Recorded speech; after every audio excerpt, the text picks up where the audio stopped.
You got to build it for yourself. Like these opportunities where people take you under their wing might not always be there, and you want to make it on your own. So carve your own path out. That is Soo Ra. She is a content creator and comedian who's currently on tour with Mr. Nate Jackson. In this conversation, you're going to hear what she has learned over the past 12 years of touring the nation, building an audience, and manifesting the impossible. This is the amazingly talented Soo Ra.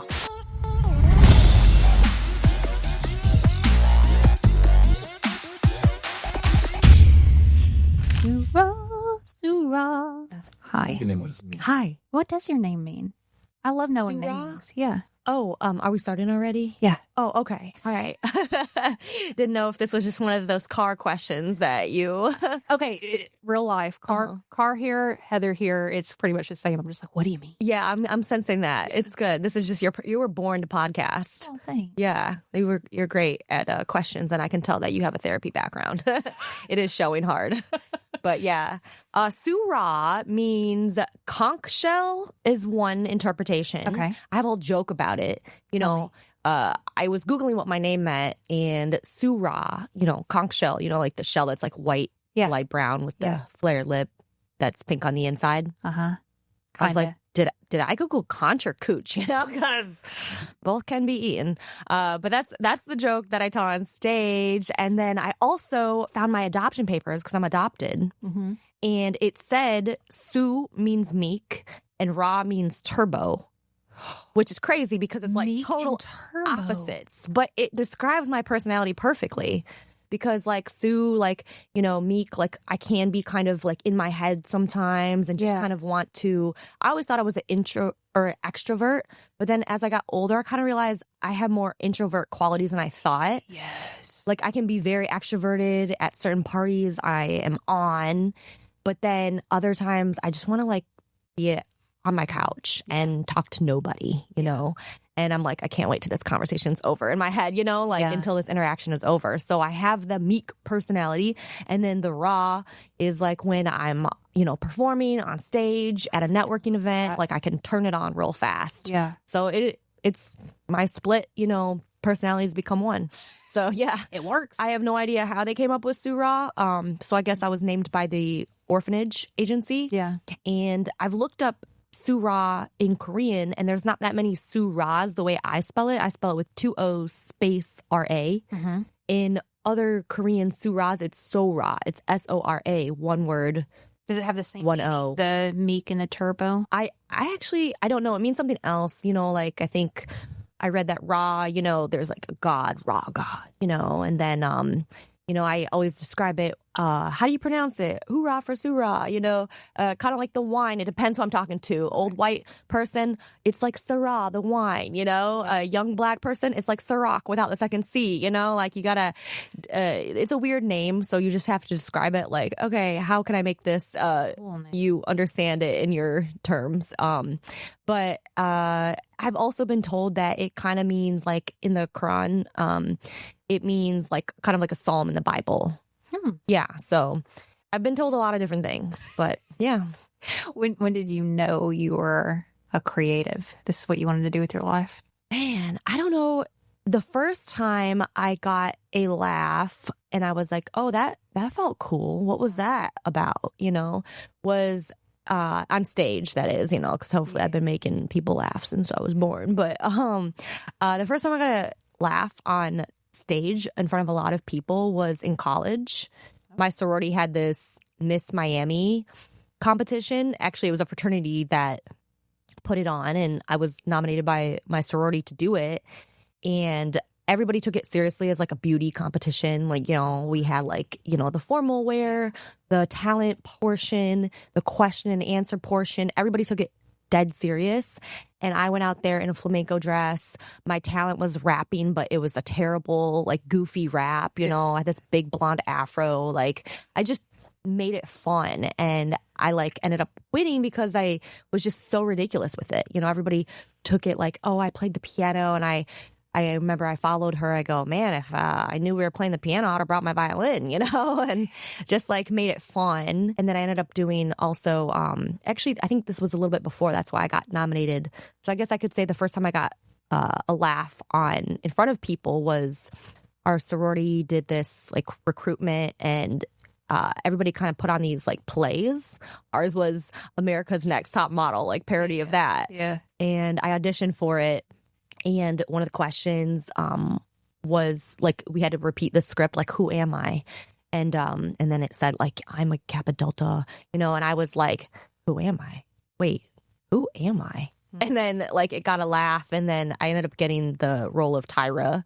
So I got to improvise on, you know, in front of all these like recruitment girls for like every day for a week, you know, and I pushed the boundaries too far a few times, you know, like they're like, we're trying to keep it PG. Yeah. But I'm like, come on, we're all in college, you know? And I remember like, you know, they had like the main lady down from headquarters, and she was like, that you need to scale it back. And I was just like, come on, lady, you know? So I guess I've been pushing little boundaries, and but that was the first time I was like, oh wow, I can make like a crowd of people laugh just on improvising, you know? And it was fun. I remember one of the girls, she was wearing rainbow suspenders. And that was when that viral video of the double rainbow was out. Yeah. And I remember looking at him and being like, whoa, double rainbow, you know, and that got a laugh. And just like, you know, that's what the whole thing about making people laugh is. It's like finding a common ground where everybody can be like relatable and relate to it. So yeah, I think that was the first time I got laughs in front of a crowd and then on stage. But then I didn't really discover stand-up until Miami, Florida, when I moved there. So, yeah. And this is a weird question. Maybe you'll understand what I mean by this, but taking yourself seriously as a comedian, because there's like, hey, I'm kind of good at making people laugh and I kind of enjoy this. And then there's like, I'm going to do, you know what I mean? Oh, like taking the craft of comedy like seriously? where you're like, this is what I'm going to do. Yeah. When was that? Oh, that was a different moment. So actually, the first time I did comedy, I did write like kind of things in my head, and I told a few jokes, but a lot of like, I would say for the first few months was just a lot of improv on stage. And then I remember one of my comedy friends pulled me aside and goes, Soo Ra, you're funny, but you would be so much funnier if you wrote a joke. I was like, oh, okay. Like I actually have to like write things. Oh, okay. Yeah, I could probably do that.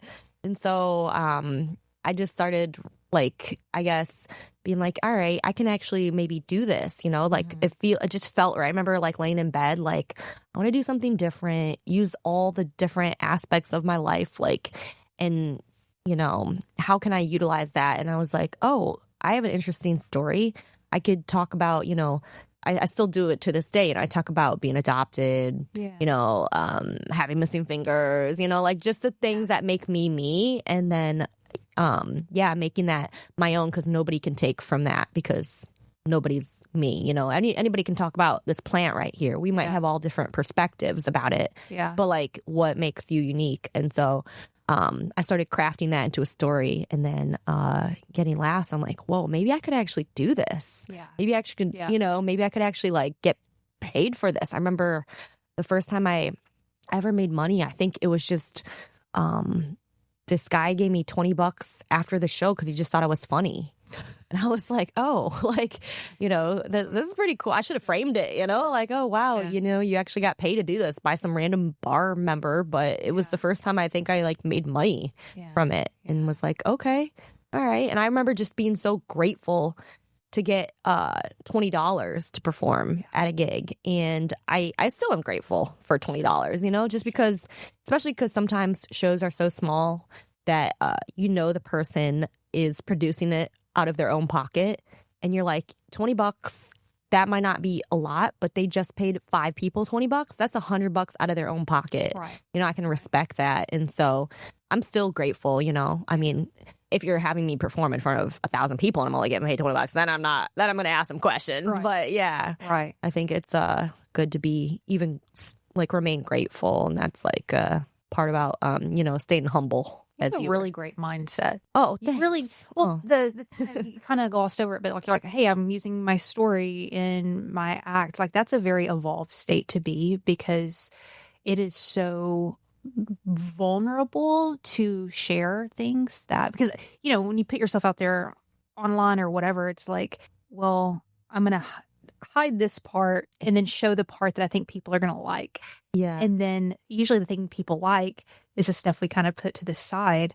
But that's the stuff that's so freaking hard that we don't like, we put to the side. Yeah, like the harder shit in your story or, things that seem like not common or whatever. So I'm just curious, like, are you like, was your mindset always like that? Like being vulnerable with people, or was that hard to start sharing more of your story because it's a big deal? Oh, thanks. I'm a big deal. No, I wasn't always like that. Not at all. Like I remember like growing up, I grew up in a very I was the only Asian person and, and then plus like literally I was the only Asian person because even my parents are white.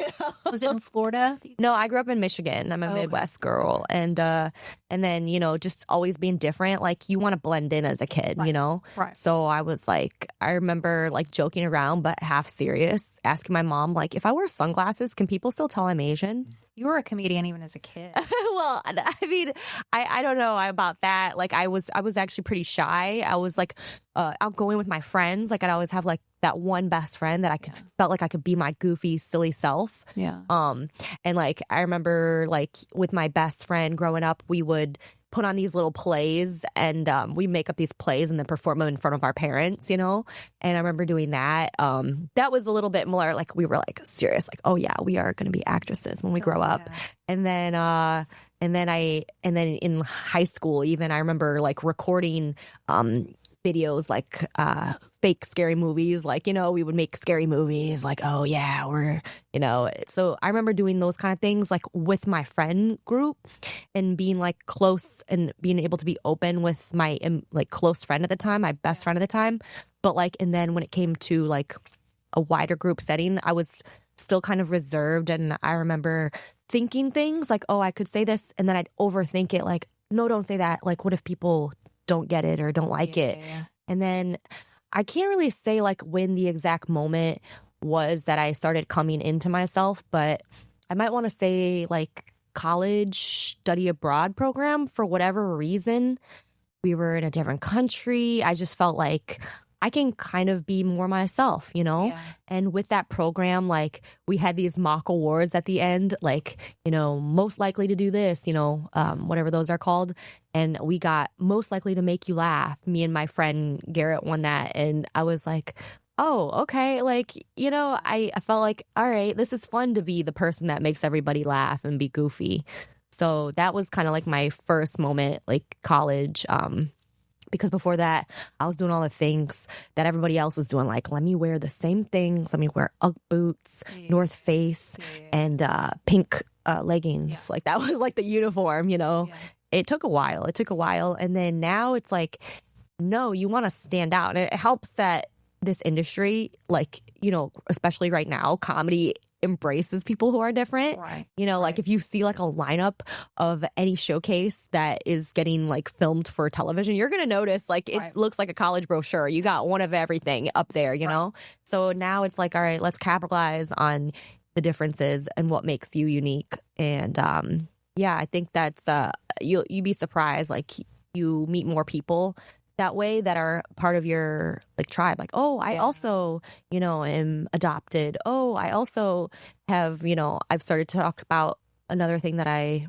have started to talk about that is vulnerable is my OCD on stage. So even talking about that, like, oh, I also have OCD, and you think you're alone, but then when you talk about it, people are like, no, actually, I can relate. And I think that what makes like people feel like less alone in the world, right? Like, oh, there's someone else that looks like me and thinks like I do, Yeah, and it's never as scary as we think it is. Yeah. I don't know, I build things up in my mind. I'm like, oh my gosh, when I have to share this part of my story or whatever, like people are going to trip. And normally it's like not that big of a deal, as I build it up to be.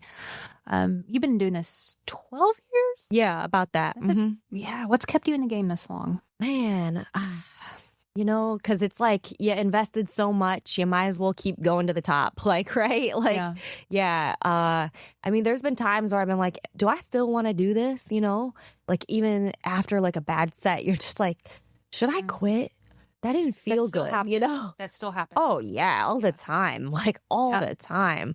But it's just like, I guess nothing would ever. I would never feel good about myself if I didn't bring this to its like fruition, you know, like if I didn't bring this all the way to like the maximum potential, you know, like, you know, you have a little bit more in you and, you know, there's like more that you want to accomplish.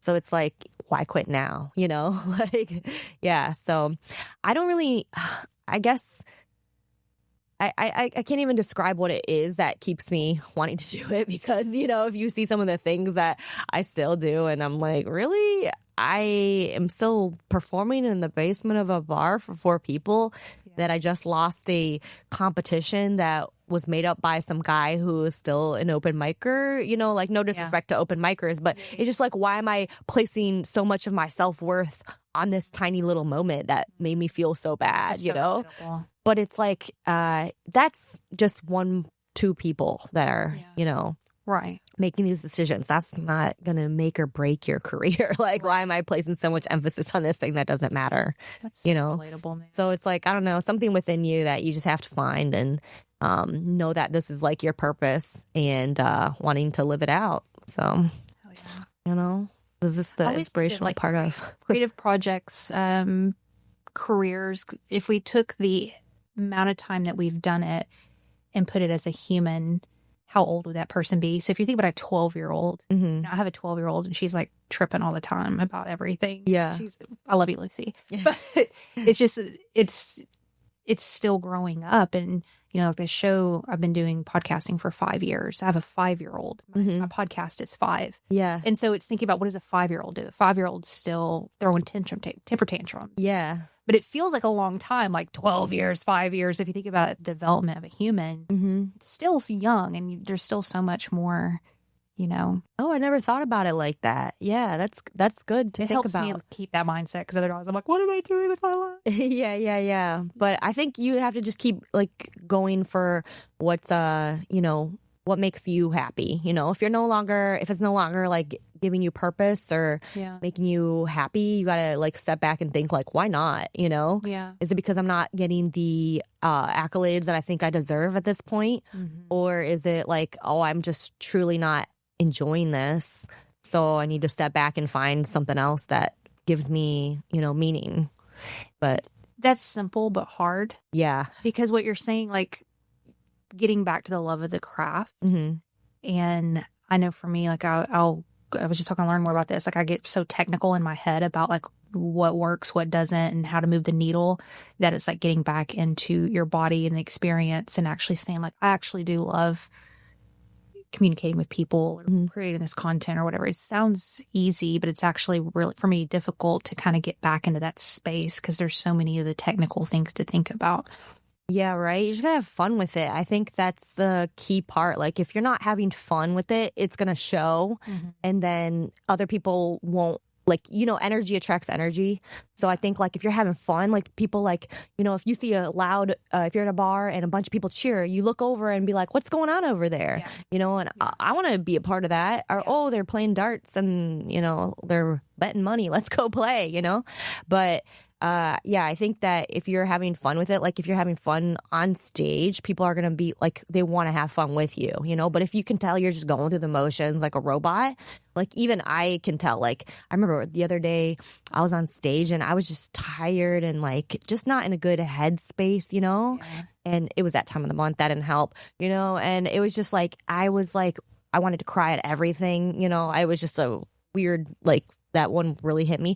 But I was not in a good headspace. And I remember performing thinking, you know, they're laughing, but I wonder if they can tell that I'm actually really sad and I want to cry. Like, yeah, it was weird. And do you think they could? I think that I didn't have the best set of my life. I had a good set, but I didn't have the best set. But I can tell, like, even the other day there was only like 8 people in the crowd. but I was truly having fun on stage. And even though there was only 8 people in there, like laughter was like infectious. Like, I was kind of like just coming up with stuff and having fun with the audience. And you could just, I feel like they can feel it, Yeah. They can feel it. Even if some people, aren't as in tune with like, feeling that energy as other people. But I definitely think that it'll show through your performance. Like, like a guy after the show goes, I liked your guys' sets because it didn't feel like you guys were just rehearsing and reciting what you like already knew that you were going to say. Felt like you were like truly just talking to us, and telling us about you. And I connect with that more than when it just sounds so rehearsed. So I think it's about being in the moment. And how do you approach storytelling? Like, what is your kind of philosophy mindset around that? Because you tell a lot of stories, you tell your story. So when you think about like framing big ass thing like your whole life, and figuring out how to communicate it in a way that people get it, and it's a big ass question, you can tackle it however you want, but storytelling. Well, I try to keep it simple, like I'm reading to my niece and nephew, tucking them away in bed. Like, how can I break this into pieces that people will understand? I guess, you just start from the truth, really. Like, oh, that's all. And then the truth. Yeah, you start from the truth and then you build and you can exaggerate, But you just kind of, I don't know, just be like true to what actually happened and then make that more interesting, right? Yeah. So I don't know, storytelling. I'm trying to be a better storyteller. Yeah. Like I feel like you're great. Oh, thanks. I really enjoyed you last night. I mean that. Oh, thank you so much. I appreciate that. I mean, I feel like for me, I'm trying to be a better storyteller and not just like when something funny happens, but it's like this rush of, oh, I got to get to the joke, make it funny, and I got to make it a one-liner. But it's like,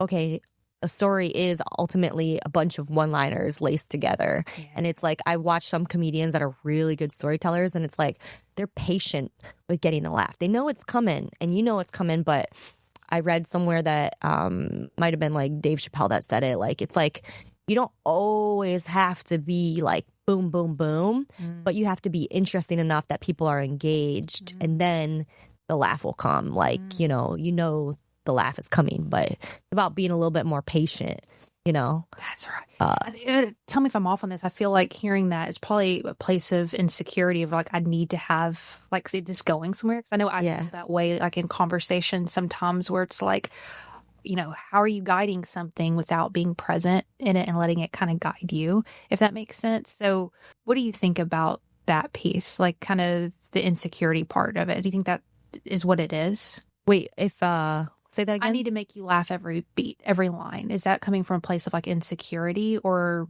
that's just coming from a place of trying to be a good comedian? They say like you want like a laugh like every 15 seconds. I don't know who's making up these rules. Seconds? Yeah, some I mean, there's different people that will say different things. That's pressure, but dude. Yeah, like you should be getting a laugh every other sentence, and there's different forms of comedy. There's all these rules, but like who really, do you really have to follow them to be a good comedian? No. Yeah. But I guess like they have like a laughs per minute thing. Like I didn't know all this. I'm not a comedian, so this is wild to me. Yeah, like some people say that if you're auditioning for a club, for example, they get like hundreds of tapes. So they'll plug it in to just see where the audio goes up. Like how many times is it going up? Like, where audiences are laughing. So they're not listening to you. They're looking at that audio wave. Well, I've heard that's how they they skim it down, because there's so many. Like, how do you eliminate like hundreds of applicants?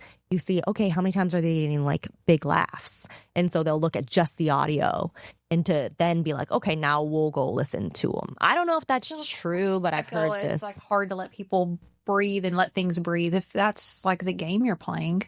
Yeah, I mean, there's different types of comedy. Like, then you don't know how big are those laughs they're getting if you're telling a story. But to keep people have short attention spans, like we see on social media, like if you're not getting the laugh in the first like 5 seconds, people are scrolling right past you.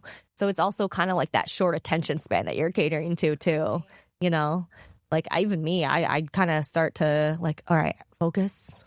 You know, you got to really tell yourself sometimes to stay present. All right. You don't get bored, you know, like stay engaged, you know. I think social media has a big part of that short attention span and wanting to get laughs like every, 15 seconds or whatever. Yeah.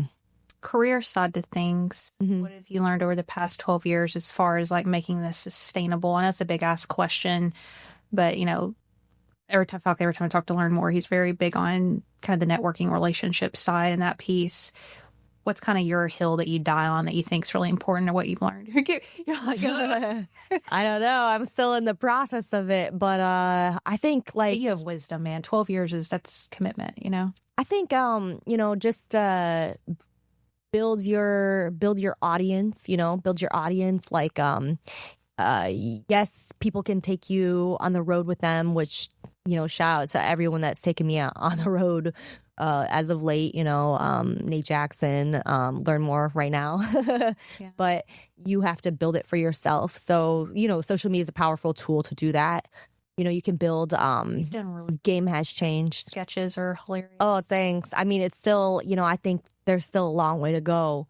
But you can, to make it a career that you can keep going with by yourself, is to build your audience and find your audience. And so doing that through social media, like, if I do a sketch that hits like 5,000 people, I think it bombed. But then I realized, like, if I were to do something in person that played for 5,000 people, I would have felt like that might have been the biggest crowd I've ever performed for, So building that audience and really just being, staying like, making it fun where people like, I want to go see this girl in person, I think that's something that I've learned as of late. Like, you got to build it for yourself. Like these opportunities where people take you under their wing might not always be there, and you want to make it on your own. So carve your own path out. And Nobody's just coming to save you. I love when people say that. Yeah. Save you. Yeah. Dang, that's I hope I don't hear that like out in the middle of the ocean on a cruise ship, like It's true though. We're waiting on somebody to come and give us a spot, an opportunity, and it's literally you have to create it for yourself, literally. Yeah, I mean, it does help to have people around you. You can't always do everything alone.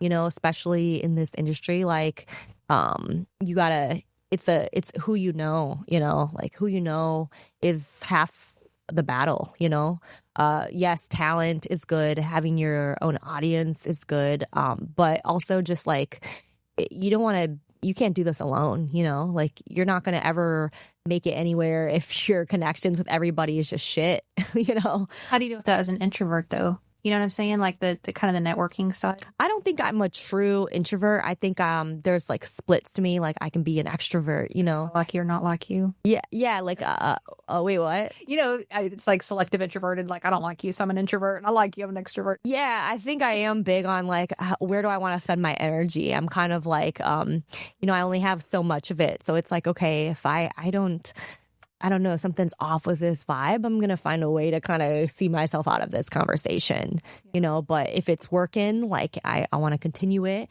I feel like an authentic connection, then like I want to be in your orbit. I want to be in the circle. I want to, energy, like we uplift each other and we help each other out, So yeah, I think it's just about surrounding yourself with good people. Like I think Learn More was talking about that too, right? Yeah. Keeping our circles tight and good. That's what I'm all about.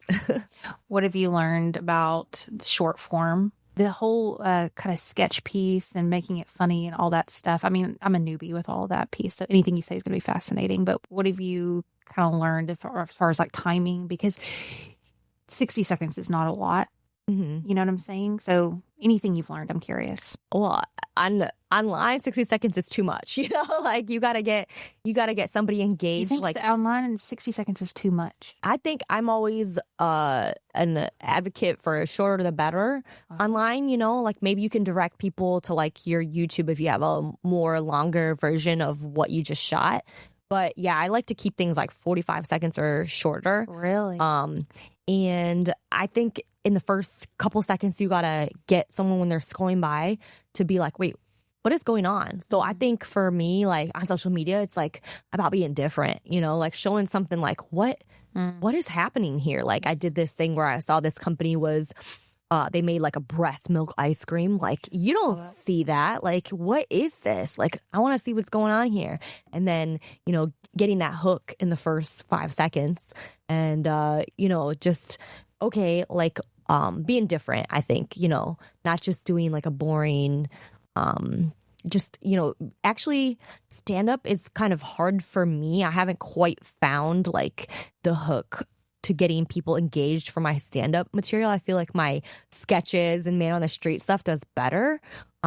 Just because I mean, I hope I'm not a bad stand-up comedian, but there's so much of like crowd work clips and stand-up sets online now. People are just like, okay, next, you know, but if you do something like, you know, there was this bit where, or this series that I started getting people to work out with me on the subway. No way. So it was just like, I didn't see that. What is going on here is what people want to. That takes some courage to go and do that on the subway. It does, yeah. How do you approach new people? Because I'm about to start doing a series, kind of a man on the street thing.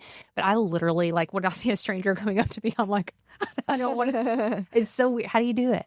Man, I think it's just about like, I feel like this whole episode should just be called having good energy, but it's like how you approach it. Like if you're bringing good energy, there's some people that don't want to engage and you immediately pick up on that and you're like, okay, you know, let's walk away from this situation.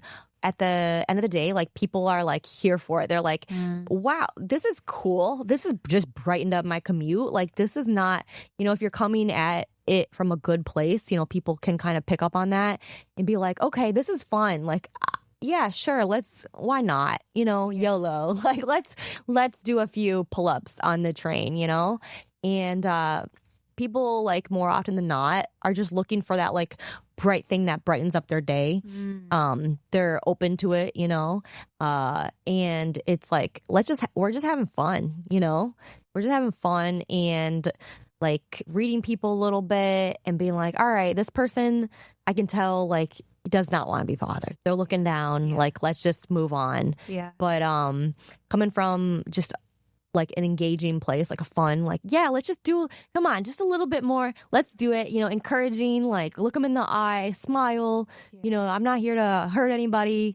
And yeah, like we're just having fun, you know? Yeah.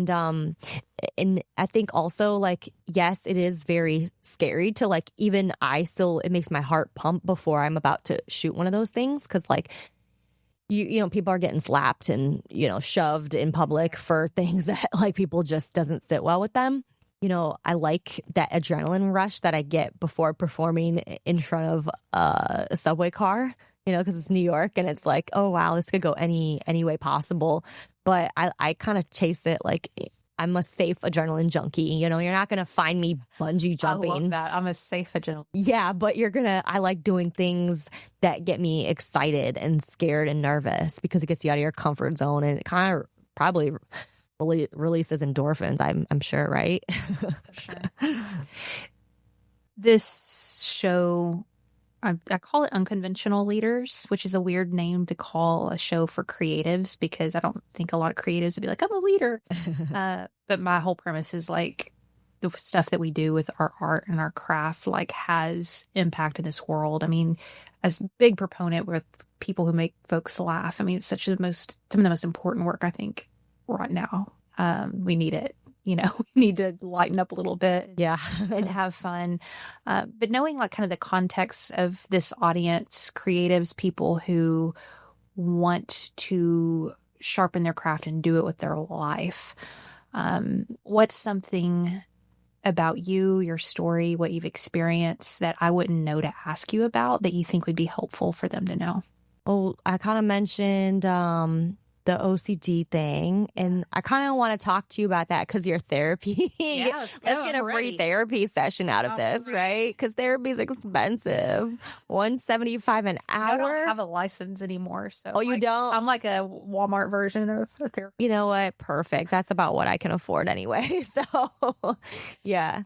No, I think that's one thing that, even though I told you, like, you wouldn't notice it on the surface when you just look at me, like, oh, like I overthink a lot of stuff. I guess OCD is a form of overthinking and anxiety, but that's one thing that, I don't think people would immediately recognize. Well, if you pay attention, if you watch me wipe things down, a few times before I use them or whatever, you'll notice. But yeah, that's one thing I think that a lot of people can relate to too, is like, because it is an anxiety disorder, I guess they say. So so many people are so anxious, and it's weird that I can separate it. But even though I overthink, like, the cleanliness of this table, I also like don't overthink too much about when I go do those subway sketches, because I'm just like, nobody compartmentalize the OCD.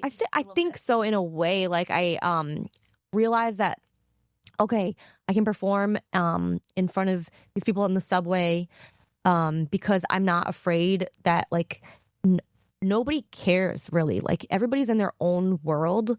Like, okay, yeah, some people might judge you, but they're just gonna go back to their phone and they're gonna be like, just another day in New York. And just I might get like 1,000 no's of when I did this one series where I hit on guys that worked on Wall Street, and yes, I clipped it up to getting the best reactions, but there were a lot of people who walked right past me, no eye contact, like, even the energy was like, get away from me, girl, like, and it's just like, okay, but knowing that, like, nobody really cares, like, just do you, so I think that's one thing that I want to tell people, like, just do it, like, go be goofy and silly. Like, a lot of people that don't want to mess with it will just keep on walking, let them walk. Yeah.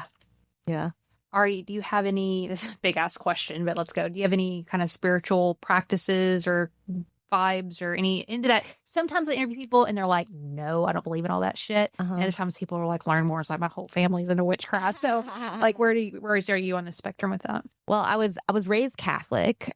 Yeah, my family's, very devout in their Catholicism. I'm a big proponent of manifestation. Hell yeah. And like, the universe is working out for yourself. Like, I try to manifest, like, and just like take 5 minutes of my day in the morning to just really like visualize how I want my life or even that day to go. And I mean, I truly think it works, because there are just some things in my life where I'm like, how the hell did I make this happen? Yeah. Like, I used to live in a basement apartment. That's generous to even call it an apartment. Yeah. Because it was like half the size of this room, could only fit a twin bed. Every time it rained outside, it also rained in my apartment. Like, it was not a good place. I was lucky to have a window, but the window was the size of a couple of milk jugs. Like, it was tiny, and it didn't even have a real kitchen. The reason I lived there was because it was only $400, and in New York City, that's a steal. But it was where I could find a place at the moment. But I remember, like, it was enough to fit a twin-size bed, and a yoga mat. And I would still lay out my yoga mat and do my manifestation. Like, I want to live in an apartment that's beautiful, and I would visualize like what the apartment looked like and how I felt in that apartment. And it was like something as simple as making like a green smoothie in the morning, just having a kitchen, and having all the appliances, and just really visualizing it and feeling how that would make me feel to live in a place like that. And by the grace of the universe, by the grace of God, whatever you want to say and call it, like, now I live in a place where I'm like, this is great, like, it's beautiful. It's exactly how I wanted it to be decorated. It was the first time in a long time, like, in Miami, I had a place of my own, but this was the first time I got to decorate my place, and really just everything thought out and how I wanted it. And, like, also believing, like, I remember the apartment search in New York is crazy. Like, apartments go before you even have a chance to say yes to the realtor. They're gone. People are already, putting in offers. And so I remember this one apartment had a beautiful kitchen. a balcony, 2 bathrooms. And I'm like, this is this. I've never seen a place like this in New York. I want it so bad. And I remember I didn't get the place and I was heartbroken. I was like, really this just feels like a dead end. Like, how am I ever going to find a place? I'm probably going to just have to go sign a lease and live with a bunch of cats or something with another roommate who's crazy. But crazy enough, I found an even better place in a better neighborhood, 2 balconies, 2 bathrooms, 3-bedroom apartment, exactly what that other place had plus some. And I think, wow, like at the time I was hurt that I didn't get the place and like didn't see how I could ever find a better place. And I did. And I just feel like, I feel like manifestation came with a positive mindset and like truly believing that you can have it. Is like, it's changed a lot. Like, and shout out to my friend Cassie. She like kind of brought the whole manifestation mindset into my life. My friend Rosie also was a big proponent on it. And then they watch, like the gurus, Dr. Joe Dispenza. You guys, are you? Yeah, I really think it works. And I think the craziest thing that I think that I've manifested in my life was I visualize my parents working out and being healthy. Oh, and my parents are amazing, but they worked like 9-to-5 jobs. They worked really hard and to give me like the life that I wanted. And they didn't really place a big emphasis on health. And growing up, we would eat a lot of like canned food, frozen food, fast food, restaurant food, just because they worked a lot. So it was like what's quick and easy. But when I say now, they are in their almost 70 and they go to the gym, and now they go to the gym more than I do. And I'm like, beautiful, man. And I'm like, wait a second, like, yeah, okay, you can point it to, it was just because now they have the time and their insurance like covers this cute program for seniors to work out. But I don't know. I'm going to chalk it up to my manifestation. They're doing that because of manifestation. It's odd, but I've talked a lot. I mean, tons of conversations around manifestation, and I'm not sure I've ever had anyone kind of talk about manifesting for someone else. That's beautiful. Like thinking about like, oh, my family needs to be freaking healthy. I'm going to start visualizing that for them. And because, I want to come out people. Sometimes it's just like, you should be doing this. But to think about like, you can actually just get yourself in an energetic spot and visualize and think about their life is healthy and strong. And that could actually help. That's amazing. Yeah, I think ultimately, like, it's like the people around you, you want good things. It's like praying for other people, Exactly. So it's kind of like that. That's how I kind of view it. But, and then of course, like if they're not healthy, that's going to also affect me selfishly, like, So it's a little bit of both, but I think it works. I think it works. A final question for you. Before then, what are you the most excited about that you'd like to point our listeners to? Ooh, what am I most excited about? Well, I am touring with Nate Jackson, who you might have seen his Netflix special. He was just had a Netflix special come out, and he's absolutely killing it. Like, he's the king of crowd work. And I'm touring with him. I'm opening up for him and his new Big Dog tour that's traveling. Thank you so much. Yeah. So we're going to be playing theaters all around the nation. It's even going to Australia. Hopefully I'll be a part of that. It starts at the end of September. I'm so happy for you. Yeah. So it's thank you so much. Yeah. It's a dream come true. And that's another thing I think I manifested. I always wanted to open for a comedian that was just killing it. And, I've had like little trial and error like stints with other comedians that like it just didn't quite click. But for whatever reason, I don't know.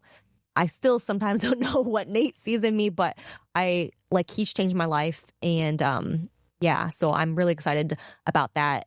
And you love crowd work. I feel like that was something you really were good at and wanted to, tell me if I'm off. I saw you one time, but like you did a lot of crowd work. And if he's king at crowd work, that's perfect. Oh, Or am I wrong? Is that something you really love? oh, I love crowd work. It's so fun. I don't do it when I tour with Nate just because, like we just do our sets and then we let him have a fresh audience because, You can't pick like on the same people. yeah, just like, yeah, exactly. If you already heard their whole life story, then it's kind of like, okay, we already heard this. So we, just do our sets for when I open with him. But when I get to tour with like learn more other comedians, it's fun to exercise that muscle because I like, just getting that laugh on the spot. It's improv, So thanks. Yeah. So how can we support you? Follow or what do you? Yeah, I'm on everything. Hoorah for Soo Ra. Yeah, like my little thing I said yesterday, I'm on Facebook, Instagram, TikTok, YouTube, Temu. I'm on it. Hoorah for Soo Ra, HOORA 4 SOORA. That'll be linked in the show notes. Thanks. Before our last question, you didn't have to say yes. So thank you for jumping on a Of course. stranger. No, I feel like I weasel my way in. I was like, oh, you're doing a podcast? Cool. Yeah, let's do it. It's an honor. It's an honor to get to know you. Last question. What is You said that last time, but okay. It's always a lie. I don't know if the Catholic space is like that, but I grew up in kind of more evangelical Christian, and they would always be like, and I got 3 points left. And then it would be like point number 7. They're like, and one more point. We're just like, oh, one lunch. What is something in your life you are deeply questioning? It could be very serious. It could be something small, but what's been on your mind lately that you have a big question mark around? And currently I am questioning what I should eat for breakfast. No, what am I questioning? I'm questioning this question. Yeah, I'm questioning this question. Sometimes I question if I still want to like put all my eggs in oh, you just heard my stomach? That was true. I was questioning my breakfast. But sometimes I question like my stand-up. Like, how do I keep writing in more my voice? Like, how do I get more authentic on stage? So I'm questioning how to do that, Yes, I can talk about my ethnicity, my adoption, my fingers, that's like in a way kind of surface level. Even though it is vulnerable, it's still kind of surface level because it's appearance based. Some of it. How could I be more authentic to how I really view the world? Like, what is my view of the world? And how do I want to use like my platform to not like, stand on my political stance? Because I really shy away from politics because it doesn't really interest me to talk about that. But like, use things like my belief in manifestation and make that funny. Right. For example. So just to be more authentic on stage and connect with people in that way. Yeah. And be not afraid to be like, okay, I'm only going to take like a Jerry Seinfeld approach and talk about toothpaste, Right. I can be deeper than that. Like, how do I get deeper on my human experiences and make that funny? I wish we had more than 1 minute left because I have so much to say about that. But thank you. Thanks for jumping on. This was awesome. Yeah, thank you so much, Heather. You're amazing. I appreciate it. Can't wait to see it.